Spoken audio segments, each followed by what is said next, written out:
শবে কদরে ফেরেশতারা পৃথিবীতে অবতরণ করে মানুষের সাথে কি করে? কদরের রাত্রিতে ফেরেশতারা যখন পৃথিবীতে অবতরণ করে তাদের প্রত্যেকের হাতে একটি করে পতাকা থাকে। তারা সেই পতাকা পৃথিবীর কোন কোন স্থানে স্থাপন করে থাকে। বন্ধুরা, আপনি যদি এই কাজগুলো করেন তাহলে সেই ফেরেশতারা আপনাকে অভিশাপ দিয়ে বিদায় হবেন। এই রাতে আল্লাহ তাআলা মানুষের ভাগ্যে কি লিখে থাকেন? কোন সব গুনাহ এই রাতে ক্ষমা করা হবে? এই সব প্রশ্নের উত্তর আমরা এখন দেওয়ার চেষ্টা করব।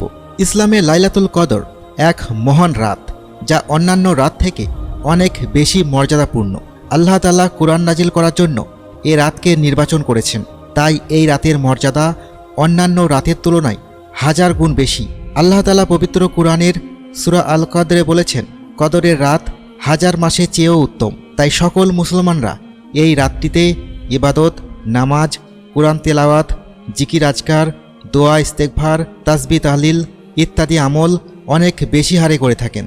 কারণ এই রাতে আল্লাহ তাআলা তাঁর বান্দাকে ক্ষমা করে থাকেন। তবে এত মর্যাদাপূর্ণ হওয়া সত্ত্বেও এই রাতটি কবে সেটা আল্লাহ তাআলা বান্দাদের কাছে নির্দিষ্ট করে দেননি।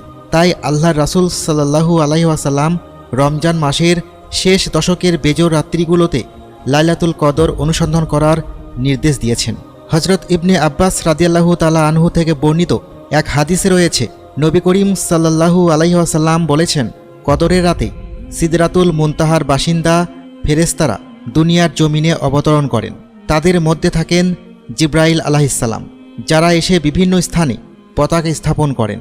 তারা কবরের উপর একটি পতাকা স্থাপন করে দেন, বাইতুল মুকাদ্দাসের উপর একটি, বাইতুল্লাহর উপর একটি এবং মসজিদে নববীর ওপর একটি এবং সিনাই পর্বতের উপর একটি করে পতাকা স্থাপন করেন।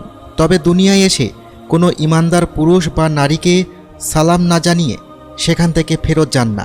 তবে যারা মাদকাসক্ত, যারা শূকরের মাংস খায়, যারা জাফরান ব্যবহার করে তাদের প্রতি অভিসম্পাত করেন। হাদিসে আছে, লাইলাতুল কদরের রাত্রিতে পৃথিবীর জমিনে ফেরেশতারা এত বেশি পরিমাণ অবতরণ করেন যে তাদের সংখ্যা পাথর কুচির চেয়েও বেশি। মুসনাদে আহমদ হাদিস নম্বর 519। হযরত আনাস রাদিয়াল্লাহু তাআলা আনহু হতে বর্ণিত, আল্লাহর রাসূল সাল্লাল্লাহু আলাইহি ওয়াসাল্লাম ইরশাদ করেন যে, শবে কদরের রাতে হযরত জিব্রাইল আলাইহিসসালাম ফেরেশতাদের একটি জামাত সঙ্গে নিয়ে জমিনে অবতরণ করেন এবং ওই সকল বান্দাদের জন্য রহমতের দোয়া করতে থাকেন যারা দাঁড়ানো কিংবা বসা অবস্থায় আল্লাহ পাকের জিকির ইবাদত বন্দিগিতে মশগুল থাকেন। ইবনে আব্বাস রাদিয়াল্লাহু তাআলা আনহু বলেন, ফেরেশতারা হযরত জিব্রাইল আলাইহিসসালামের হুকুম পেয়ে জমিনে ছড়িয়ে পড়েন এবং তারা প্রত্যেক ছোট বড় ঘর, জঙ্গল কিংবা নৌকা যেখানে একজন মুসলমান রয়েছে, ফেরেশতারা তাদের প্রত্যেকের নিকট গিয়ে মুসাফা করে আসেন। এখানে মুসাফা দ্বারা কল্যাণের দোয়া উদ্দেশ্য হতে পারে, আবার বাস্তবিক হাত মিলানোও হতে পারে। কারণ ফেরেশতারা নূরে তৈরি হন, তাই আমরা তাদেরকে দেখতে পাই না এবং তাদের আগমনও অনুভব করতে পারি না। যেমন মৃত্যু পথযাত্রীর নিকট মালাকুল মত, রিজিক তালাশকারীর নিকট সেই সংক্রান্ত ফেরেশতা এবং অন্যান্য ফেরেশতারা আগমন করেন, কথাবার্তা বলেন, কিন্তু সাধারণ মানুষ তাও দেখতে পারে না, অনুভবও করতে পারে না। এমনটাই হতে পারে এই সকল ফেরেশতাদেরকে কেবলমাত্র আল্লাহ তাআলার বিশেষ বান্দারাই দেখে থাকেন অথবা তাদের উপস্থিতি অনুভব করেন।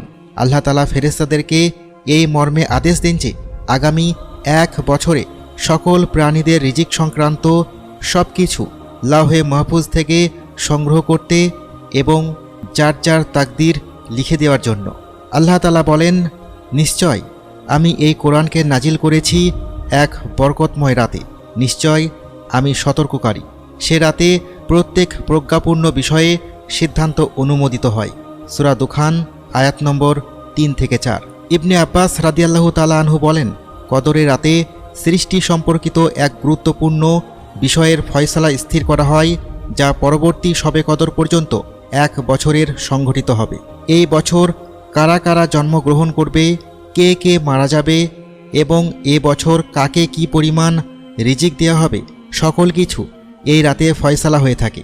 হযরত আব্বাস রাদিয়াল্লাহু তাআলা আনহু বলেন, তুমি হয়তো কোনো মানুষকে বাজারে হাঁটাচলা করতে দেখছ, অথচ তার নাম মৃতদের তালিকায় ইতিমধ্যেই লিপিবদ্ধ হয়ে আছে।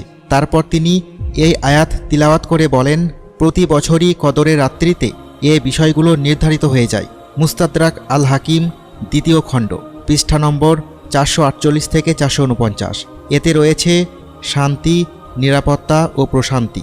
শবে কদরের রাতকেও কোথাও কোথাও শান্তি হিসেবে বর্ণনা করা হয়েছে, কেননা মুমিনদের জন্য মঙ্গলজনক ও স্বস্তিদায়ক সব কিছুই এই রাতে ঘটে থাকে, সূর্যাস্ত থেকে নিয়ে পরের দিনের ভোর পর্যন্ত। অন্যান্য রাতের মতোই এই রাতে কেবলমাত্র শেষ তৃতীয়াংশই বরকত নেই, বরং এই রাত পুরোটাই বরকতময় এবং অন্যান্য ফজিলতের রাত। যে ব্যক্তি এই রাতে তার পাপের জন্য ক্ষমা চায় এবং অনুতপ্ত হয়, আল্লাহ তাআলা তাদেরকে ক্ষমা করে দেন। সৌভাগ্য ওই সকল মুমিনদের জন্য যারা এই রাতে বেশি বেশি ইবাদত করে, কোরআন তেলাওয়াত করে, বেশি বেশি আল্লাহর তাসবিহ তাহলিল পাঠ করে, দোয়া করে, দরুদ পাঠ করে, জিকির আজকার করে এবং নফল সালাতের জন্য দাঁড়িয়ে থাকে। সে সকল ইবাদতের মাধ্যমে এই রাত্রি জাগরণ করে। প্রিয় মুসলিম ভাই ও বোনেরা, লাইলাতুল কদর হলো এমন একটি রাত, এই রাতে যারা নিজেদের গুনাহের জন্য আল্লাহর কাছে আন্তরিকতার সাথে লৌকিকতা ব্যতীত তওবা ও ইস্তেগফার করবে, আল্লাহ তাআলা তাদেরকে ক্ষমা করে দিবেন। হযরত আবু হুরায়রা রাদিয়াল্লাহু আনহু বর্ণনা করেন, রাসূল করিম সাল্লাল্লাহু আলাইহি ওয়াসাল্লাম ইরশাদ করেন, যে ব্যক্তি ঈমানের সাথে সওয়াবের আশায় শবে কদরে আল্লাহ পাকের ইবাদত বন্দেগী করে কাটাবে, আল্লাহ পাক তার পিছনের সমস্ত গুনাহ খাতা মাফ করে দিবেন। যারা আল্লাহর প্রতি বিশ্বাস রেখে এক নিষ্ঠার সাথে লাইলাতুল কদরের রাতে জেগে থেকে ইবাদত করবে, তাদের জন্য নবীজি সাল্লাল্লাহু আলাইহি ওয়াসাল্লাম ক্ষমার সুসংবাদ দিয়েছেন।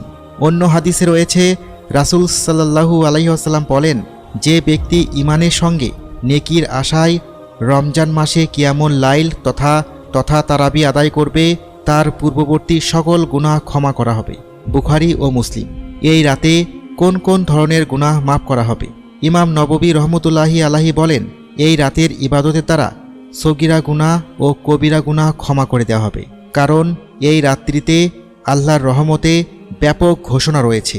এটি আল্লামা মুনজিরি, আল্লামা ইরাকি সহ অনেক উলামায়ে কিরামদের মত। তবে বান্দা যদি এই রাত্রি জাগরণের সাথে সাথে তওবা ইস্তেগফারও করে নেয়, তাহলে তো সোনায় সোহাগ, কেননা তওবা ইস্তেগফার দ্বারা আল্লাহ তাআলা বান্দাদের সকল গুনাহ ক্ষমা করে দেন। এই বিষয়ে আল্লাহ তাআলাই ভালো জানেন। প্রিয় দর্শক, মাহে রমজানের বিশেষ ফজিলতপূর্ণ রাত হলো এই কদরের রাত। কোনোভাবেই উক্ত রাতগুলোতে অবহেলা করা উচিত নয়। তাই আসুন আমরা যথাযথ গুরুত্বের সাথে উক্ত রাতগুলোতে আল্লাহর ইবাদত, আল্লাহর সন্তুষ্টি অর্জনের চেষ্টা করি। আল্লাহ তাআলা আমাদেরকে তৌফিক দান করুন। আমিন।